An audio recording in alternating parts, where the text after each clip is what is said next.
Hello दोस्तों, आप देख रहे हैं हॉरर स्टोरी कलेक्शन और मैं वर्षा लाल लेकर आई हूँ अपनी आप बीती। हाँ, सही सुना आप लोगों ने, ये मेरी आप बीती है, ये मेरी कहानी है। यदि आप लोग भी चाहते हैं कि आप अपनी कहानी मेरे साथ शेयर करें और मैं आपकी कहानी को और लोगों के साथ साझा करूं, तो आप मुझे अपने कहानियाँ मेरे ही डिस्क्रिप्शन बॉक्स में शेयर कर सकते हैं। तो आइए हम अपनी कहानी शुरू करें। उसके पहले जो मेरे चैनल पे नए हैं वो मेरे चैनल को लाइक, कमेंट एंड सब्सक्राइब करें। तो आइए हम कहानी शुरू करते हैं। ये कहानी उन दिनों की है जब मैं 8 साल की थी और हम छुट्टियों में दादा दादी के गांव गए थे। गर्मियों का दिन चल रहा था, इसलिए गांव के लोग रात को अपनी छतों में सोया करते थे। एक रात को मेरे पापा रात को खाना खाने के बाद अपने दोस्तों के साथ बाहर टहलने निकले। क्योंकि मैं काफ़ी छोटी थी और अपने पापा से बहुत प्यार करती थी, मैं भी उनके साथ जाना चाहती थी। इसलिए मैंने भी अपनी मम्मी को बता के पापा की ओर रुख किया। मैं दौड़ते दौड़ते अपने पापा के पास पहुंची और मैंने देखा कि मेरे पापा अपने दोस्तों के साथ एक पुराने से चर्च के सामने पेड़ के नीचे बैठे हुए हैं। मैं जैसे ही उनके पास गई, वो लोग किसी बात में चर्चा कर रहे थे। जब मैंने सुना तो मुझे पता चला कि गांव की नदी के पास कुछ लाइट्स दिख रही थी और वो लाइट्स अप डाउन हो रही थी। तो ये सब कुछ देखने के लिए पापा के दोस्त कुछ लोग के साथ मिलके उस नदी की तरफ गए।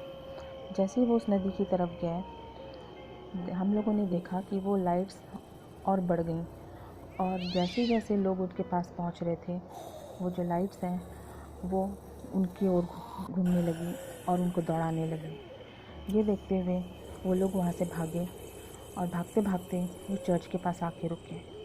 जब हम लोगों ने उनसे पूछा कि ऐसा क्या देखा उन लोगों ने कि वो इतनी तेज़ी से यहाँ भागते हुए आ रहे हैं, तो गांव के लोगों ने बताया कि वहाँ एक पेड़ के नीचे कुछ मुर्दों को जलाए जाने का कार्यक्रम चलता था और वही शायद उनको ऐसा लगा कि वही मुर्दे उनको एक लाइट के रूप में उनकी आत्मा भटक रही है और वो उनको दौड़ा रहे हैं।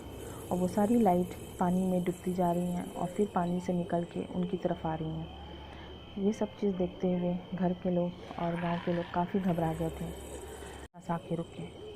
जब हम लोगों ने उनसे पूछा कि ऐसा क्या देखा उन लोगों ने कि वो इतनी तेज़ी से यहाँ भागते हुए आ रहे हैं, तो गांव के लोगों ने बताया कि वहाँ एक पेड़ के नीचे कुछ मुर्दों को जलाए जाने का कार्यक्रम चलता था और वही शायद उनको ऐसा लगा कि वही मुर्दे उनको एक लाइट के रूप में उनकी आत्मा भटक रही है और वो उनको दौड़ा रहे हैं।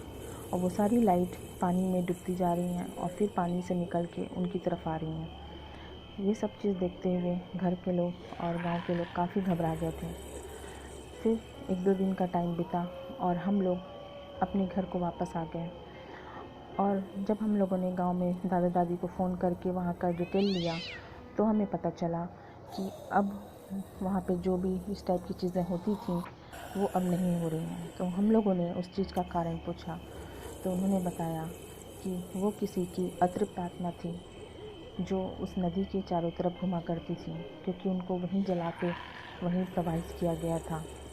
और वो अतृप्त आत्मा नहीं चाहती थी कि कोई भी इंसान वहाँ पे आए और उनको वहाँ पे डिस्टर्ब करे, इसीलिए वो लोग उनको दौड़ाया करते थे। लेकिन अब ऐसा कुछ नहीं होता है, क्योंकि गांव के सारे लोगों ने बैठ के उनकी आत्मा की शांति के लिए चर्च में काफ़ी कुछ दुआ प्रार्थना की, जिसके बाद उनकी आत्मा तृप्त हो गई और शांत हो गई है और दोबारा से ऐसी टाइप की कोई घटना वहाँ पे नहीं घटी। तो ये थी मेरी आज की कहानी। तो मिलते हैं एक नई कहानी के